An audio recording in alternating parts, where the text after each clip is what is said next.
Hey there, A pushers. Congratulations on your first week of getting through online learning. And I know that this has been a really challenging, uh, unusual time, and know that I'm proud of you.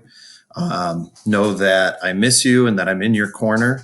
Uh, I feel like I haven't heard much from most of you, and I guess one way to interpret that is no news is good news.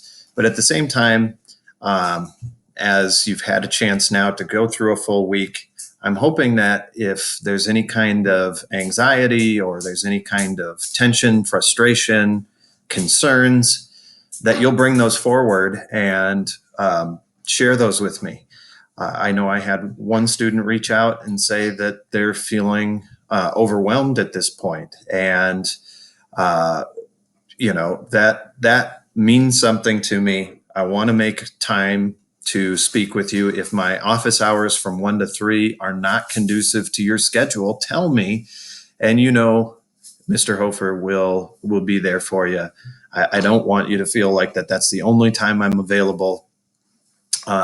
If we make an arrangement for a different time, know that I'll be there. So just reach out, okay? And let me know what you need. Let me know what you're thinking about a push or about life in general.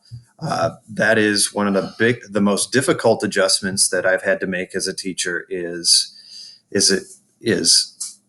not being able to see you, not being able to check in with you as often as, well, at all, really. And so missing that face-to-face connection and getting a sense of the way that things are going for you in your life, both academically and personally. So reach out.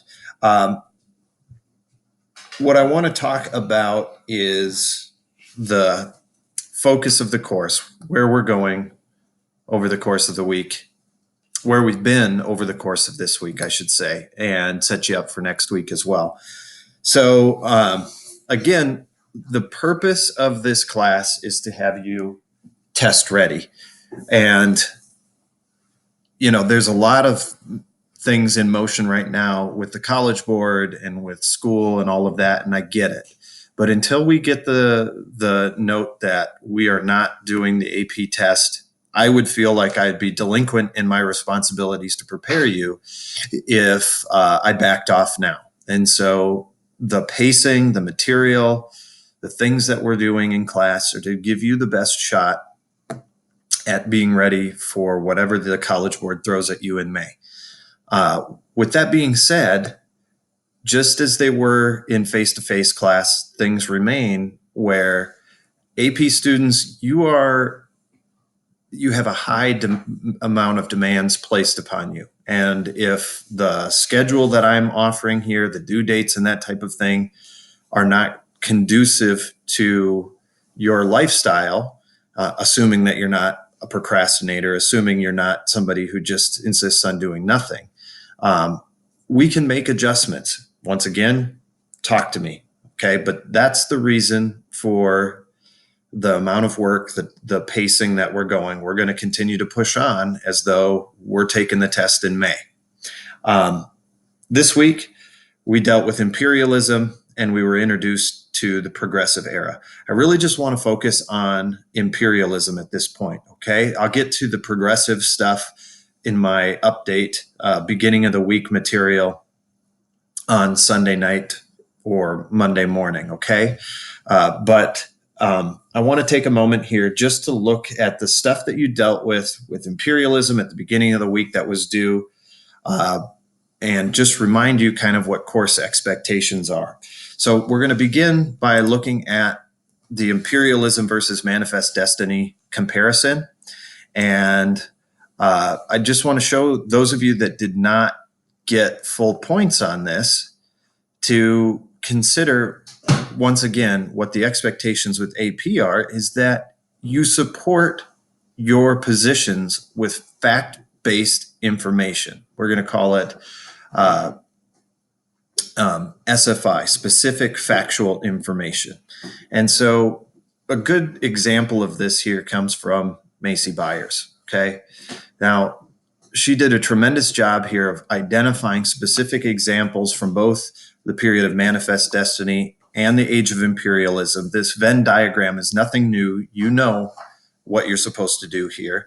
But the amount of information is really good.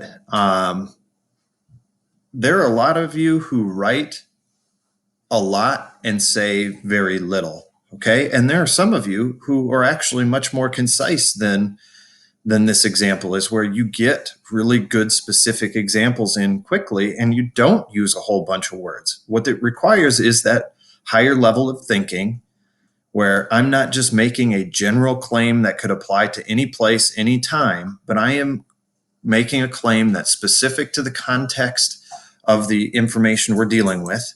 And I'm providing some examples, multiple pieces of examples. And if you remember, our first multiple is 2. 2 is not overly demanding.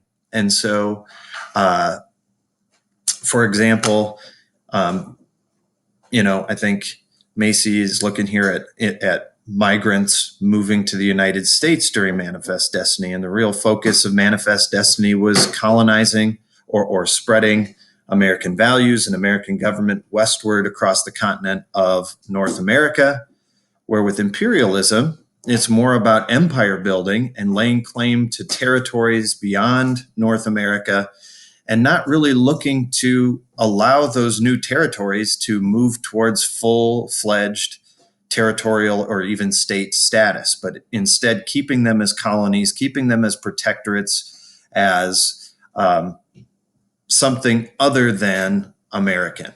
Okay.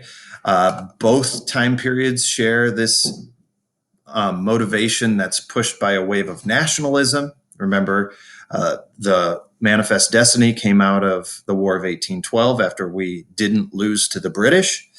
And the age of imperialism comes after, the 50 plus years after the Civil War, where America's economy grew strong because of industrial revolution and where we had a series of military successes against an old empire like Spain. And this idea that America is a special place amongst nations and that racial superiority and social Darwinism was sort of the natural evolution of things, the natural motivation of things. And so that America not only had the right to, but also kind of, the natural right to take and control and civilize backwards places like the Philippines, Dominican Republic, Cuba, Panama. So support your statements with factual information, okay? That was the objective here. The other assignment that we dealt with, again, turning to Macy Byers here as a good example of depth of information, is the causation of imperialism. Okay, cause and effect, very important skill set in AP history. Not just explaining what idealism is, or in general terms, talking about how idealistic the people of the imperial age are, but giving specific examples of the types of imperialism, the types of idealism that was pushing imperialism in American history. So this key concept here, social Darwinism, right? Right out of the textbook. That's how you support your answers, okay? You use those vocab terms, those concepts that are repeated throughout the unit to show you know what you're talking about, okay? So the cause, social Darwinism, over here, the effects, this idea that Americans want to extend themselves into newer places, westward, modernize these lesser races. Here, Macy probably could have added some reference to the colonization of the Philippines, the number of missionaries that are going over there, trying to open a door to China. A good example here with economic development, the cause, the need for economic development competition with the British and industrial nations of Europe. We had the Panic of 1893. Okay, the effects of that colonization of the Philippines, the open door policy to China, dollar diplomacy in Latin America and the Caribbean, those types of things are key concepts that you need to include in your explanations, okay? So that, if you did not get full points on those assignments, is probably the reason that you had that outcome. Much better job with the short answer responses.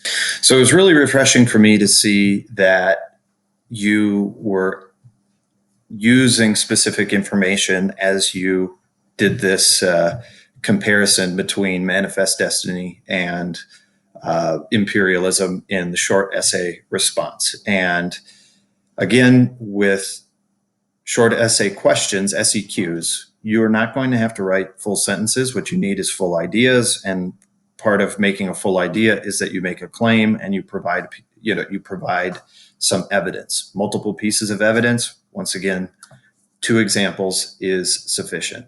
Okay, so that was done well.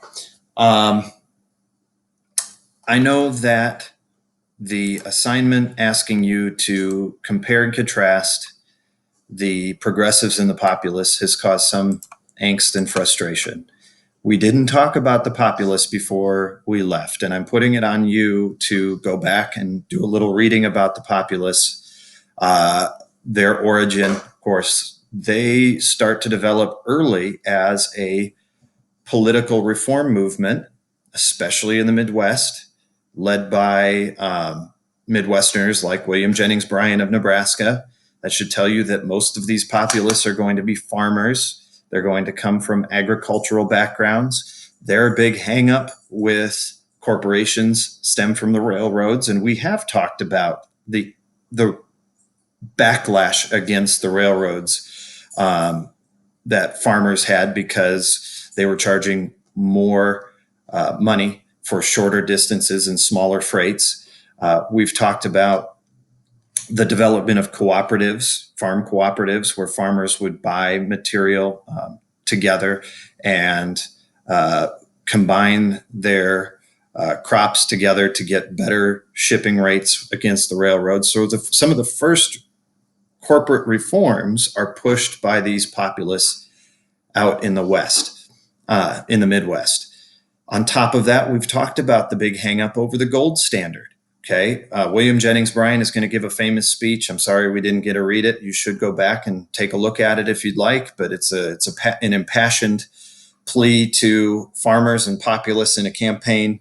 And his speech is called "The Golden Cross." And he talks about how farmers are being crucified upon a golden cross. And the whole objective of that speech is to push for a silver standard, to push the government towards greater use of bimetallism. Okay, that expensive money is killing borrowers, farmers. They plant each year on the faith that the loans that they take out will be repaid in the fall when they harvest. But farming is a credit-based occupation. You can't get into farming without taking loans. And so debtors wanted more available currency, cheaper currency, to inflate the value of the American dollar with more consumption of silver, which, as we saw with our stock market game, the amount of silver, thanks to the mines in the Southwest, was becoming the more available precious metal. And so there are going to be currency acts that are pushed by the populists to increase the coinage of silver currency in the U.S. government. Okay. So yeah, I'm putting it on you to go back and read a little bit about the populists, to do a comparison with the progressives, because the progressives do develop out of that populist movement. But I don't think that that's going to be a significant setback. Okay. So go back in your book, go back and watch the crash course video with John Green, and be sure that you have a sense of who the populists are and know some of their leaders like William Jennings Bryan and their major objectives. You'll be fine.